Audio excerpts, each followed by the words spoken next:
여러분 안녕하십니까, 강시엽 변호사입니다. 정말 간밤에 말이죠, 엄청난 일이 벌어졌습니다. 대한민국 검찰이 자살하는 일이 벌어졌습니다. 11월 8일 0시부로 대한민국 검찰이 스스로 존재 이유를 포기했습니다. 대한민국 검찰이 자살했습니다. 대장동 항소를 포기한 것입니다. 여러분, 김만배를 검찰이 1심에서 12년을 구형했습니다. 그런데 1심 판결은 8년만을 선고했습니다. 그러면 4년이 차이가 나죠. 그런 경우 검찰은 반드시 항소합니다. 더군다나 사실관계라든지 몇 가지 법리적인 관점에서 다툴 여지가 있다는 것이 검찰의 판단이었습니다. 그럼에도 불구하고 검찰은 대장동 일당 5명에 대해서 모두 항소를 포기했습니다. 모두 포기했습니다. 대장동 일당 5명은 모두 항소했습니다. 그런데 검찰은 대장동 일당 5명에 대해서, 김만배에 대해서도 항소를 포기했습니다. 뭐 때문에 포기했을까요? 이 대장동 재판은 굉장히 중요한 재판입니다. 왜 그렇습니까? 이재명, 정진상과 관계되어 있기 때문에, 앞으로 미칠 파장이 크기 때문에 이거는 무조건 항소하고 봐야 되는 겁니다. 그럼에도 불구하고 검찰이 의도적으로 항소를 포기했습니다. 자, 그런데 말이죠, 이 항소 포기 이후에 검찰이 엄청나게 반발을 하고 있습니다. 이건 반발 정도가 아니라 검찰이 존재하는 이유를 스스로 망각한 것이고 포기한 것입니다.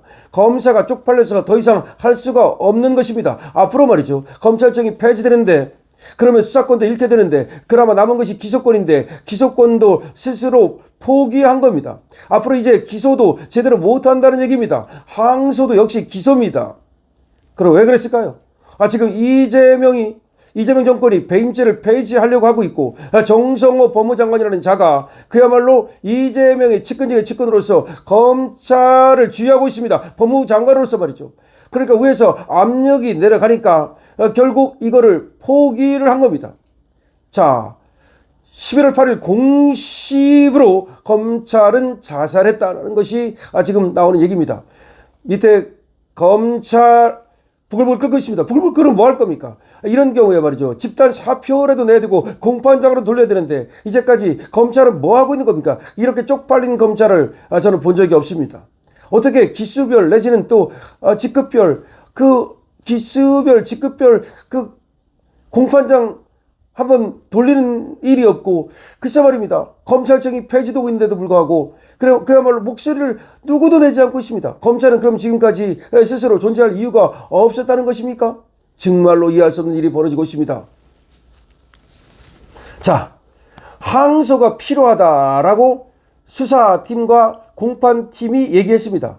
자, 여기에 대장동에 대해서는 수사팀이 있죠. 그리고 공판팀이 있습니다. 수사팀, 공판팀 모두 항소가 필요하다고 봤던 겁니다. 그리고 그렇게 얘기를 했던 겁니다. 그런데 이걸 안 했습니다. 아직 입장문을 배포하고 공개 반발하고 있습니다. 대검, 중앙지검 전례 없게 부당 지시를 내렸습니다. 대검에서, 그리고 중앙지검에서 자, 수사팀과 공판팀에게 항소를 하지 말라고 부당 지시를 내렸다는 겁니다. 그럼 그렇게 부당하게 지시가 내려오면 오히려 그럼에도 불구하고 항소를 할 수 있거든요. 수사팀과 공판팀에서 안 한 이유는 무엇입니까? 대검팀에서, 중앙지검에서 하지 말라고 하니까 조용히 네, 안 하겠습니다. 정말 반발하는 것이 맞습니까? 글쎄요. 지금 나오는 얘기는 대검과 중앙지검에서 전례 없는 부당 지시를 내렸고, 그래서 항소를 못하게 했다는 얘기가 나오고 있습니다. 이재명 재판과 연관해서 정치적 논란이 엄청나게 클 것이고 난리 났습니다. 자, 8일 0시 대한민국 검찰은 자살했다는 강력한 비판이 쏟아지고 있습니다.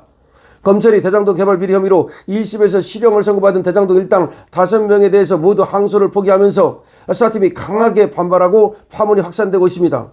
국민의힘 등 야권도 검찰이 자살했다며 비판을 쏟아내고 있습니다. 대장동 수사 공판팀은 8일 기자들에게 입장문을 배포했는데요. 자, 수사팀과 공판팀이 기자들에게 입장문을 배포했습니다. 모든 내부 결제 절차가 마무리된 이후인 전날 7일 오후 무렵 갑자기 대검과 서울지검 지휘부에서 알 수 없는 이유로 수사 공판팀의 항소장 제출을 보류하도록 지시했다는 겁니다.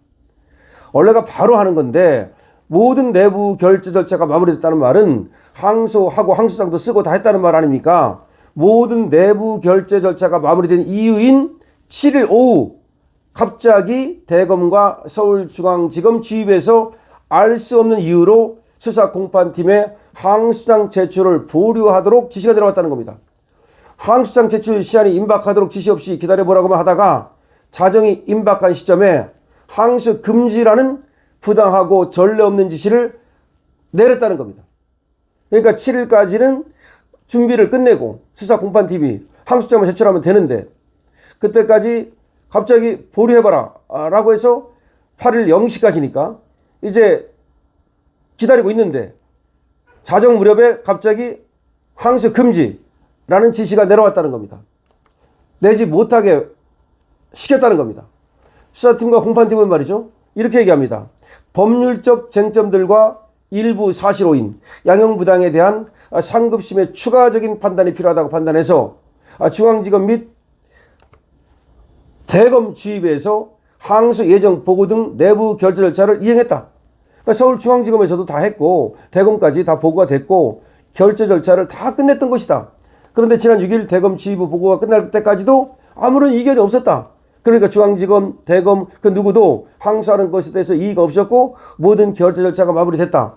그런데 갑자기 제출만 하면 되는 상황에서 기다려라. 그러더니 내지 마라 라고 했다는 겁니다. 자, 이게 말이죠. 원래 검사 동일체 원칙이라 해가지고 물론 이게 지금은 좀 다릅니다만은 이렇게 위에서 지시를 하면 보통 따르는 것이 보통이긴 하지만 부당한 지시를 내리면 검사가 바로 해버릴 수도 있거든요. 항소를. 그거 안 한 것도 정말 너무 무기력하다는 생각이 들고 지금 검찰에서 말이야 내부 반발이 터져나오고 있는데 도대체가 이게 검찰청이 이게 존재할 필요가 있느냐 이럴 것 같으면 검찰청이 뭐하러 존재하느냐. 그럼 앞으로도 말이죠. 그럼 누구에 대해서 항소를 할 겁니까? 그럼 1심 끝나면 검찰은 앞으로 그 누구에 대해서도 항소를 하면 안 되는 겁니다. 특히 배임죄 가지고 항소하면 말이죠. 그러면 저 대장동 일당 봐주려고 이재명 봐주려고 거기는 항소를 안 하고 일반 국민들 힘없는 국민들은 항소해가지고 상고해가지고 끝까지 개처럼 질질 끌고 다니고 이게 얼마나 정말로 쪽팔린 일입니까? 이 사건은 말이죠. 현재 심리가 중단되어 있는 이재명 대장동 비리 관련 재판하고도 연계되어 있기 때문에 굉장히 중요한 재판이고 이거는 정치적 논란을 피할 수가 없는 겁니다. 자, 서울중앙지검은 지금 1심 판결에 대해서 7일 이내에 항소장을 제출하도록 되어 있는 겁니다. 7일 이내에. 그런데 저 5명은 모두가 7일 이내에 항소장을 제출했는데 이 검찰만 이렇게 포기를 해버린 겁니다. 이렇게 항소를 안 하면 이제는 더 유리하게는 할 수 있어도 불리하게는 못합니다. 다시 말하면 1심 판결이 있잖아요. 근데 쟤들은 다 항소했잖아요. 그럼 쟤들은 이제 더 유리하게 될 수 있어요. 하지만 검찰이 항소를 안 하면요. 더 불리하게는 안 돼요. 다시 말하면 지금 원래 12년을 구형했는데 유동규한테 8년만 때렸잖아요. 그러면 더 못 때립니다. 8년 이상 못 갑니다. 8년 끝난 거야. 내려가면 내려갔지 올라가지 못해요. 근데 이쪽에서 항소를 안 하잖아요. 항소를 안 하면 다툴 수가 없어요. 뭐가 잘못됐다고. 1심 판결이 뭐가 잘못됐다고 막 다퉈야 되잖아요. 다투질 못해요. 그럼 쟤들만 막 신나게 다투는 거야. 그럼 내려갈 가능성이 높아요. 무죄 나올 수도 있어요. 잘못하면. 그래서 항소를 하는 거예요. 항소를 해놓고 나서 다퉈야 돼요. 1심 판결이 이런 점에서 문제가 있고 더 중형을 때려야 되고 왜 중형을 때려야 되느냐면 얘는 이런 죄를 지었고 이렇게 가야 되는데 그냥 1심에 대해서 인정한다는 거야. 그러면 쟤들만 신나게 다투는 거야. 이쪽은 다투질 못해. 그러다 보면 쟤들만 신나게 다투다 보면 방어를 하게 돼. 방어는 항상 짧아요. 이 공격을 해야 기인 거야. 길게 쑥 들어가려면 공격을 해야 되는 거야. 공격이 최선의 방어거든. 이렇게 항소를 안 해놓으면 이제는 수세에 몰리는 거야. 수세에 몰리다 보면 이게 무죄 나올 가능성이 굉장히 높아요. 더군다나 이재명이 어떻게든지 무죄를 만들려고 난리를 칠 텐데 그런데 항소를 안 합니까?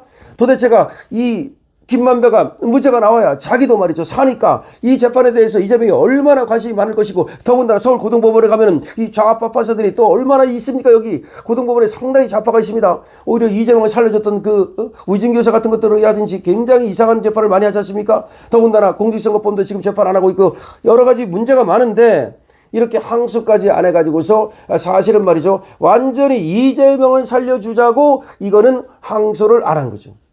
이재명 하나 때문에 이렇게 검찰이 완전히 자살을 하는 일이 벌어지고 한마디로 법치가 개판이 된 겁니다. 어떤 국민이 그러면 이걸 갖다가 검찰을 수긍하고 법원에 판결이 나왔을 때 제대로 왜 항소하는데 왜 나는 항소를 하지? 어떻게 할 겁니까? 누구 말대로 한 놈 때문에 전부 다 그냥 엉터리가 되고 있는 겁니다. 1심은 말이죠. 유동규에게 징역 8년과 벌금 4억 원 추징이 8억 1,000만 원을 청구했고요.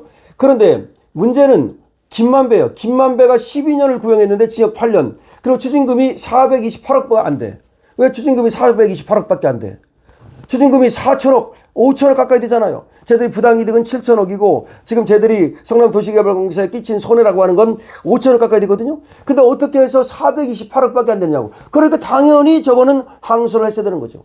그 다음에 남욱은 징역 4년에 그 다음에 또 정영학은 징역 5년 뭐 이렇게 되는데 이것도 다 구형한 것보다 다 낮고 추징금이 너무 작아요. 그럼에도 불구하고 항소를 안 했다는 것은 결국 이재명 살려주려고 의도적으로 정성호부터 시작해가지고 법무부 장관 그리고 검찰총장이 이거는 항소를 하지 못하도록 이렇게 지시를 내린 거죠.